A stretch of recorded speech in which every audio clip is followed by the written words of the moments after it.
মুরব্বীদের কিছু ভুল যেটা সচরাচর দেখা যায়।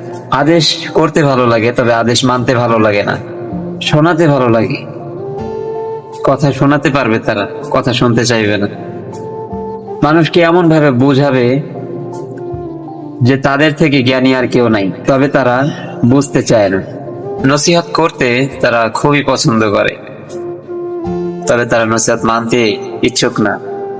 ছেলেটা আমলদারি কিনা, ছেলেটা আমল করে কিনা, ছেলেটা রাস্তাঘাটে দেখলে সালাম দেয় কিনা, এটার খোঁজ খবর তারা রাখে।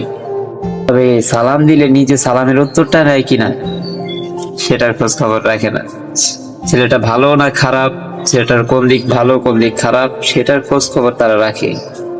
নিজে কতটুকু ভালো হইতে পারছে সেটার খোঁজ খবর তারা রাখে না। এটাই মুরব্বী, এটাই মুরব্বীদের প্রবলেম। তারা কথায় কথায় বলবে বয়স এমনি এমনি হয় নাই, চুলদারি এমনি এমনি পাকেনি, এটাই তাদের ডায়লগ। কিন্তু তারা বুঝতে যাবে না তার কথা কি আর তার কথা কি। এটাই।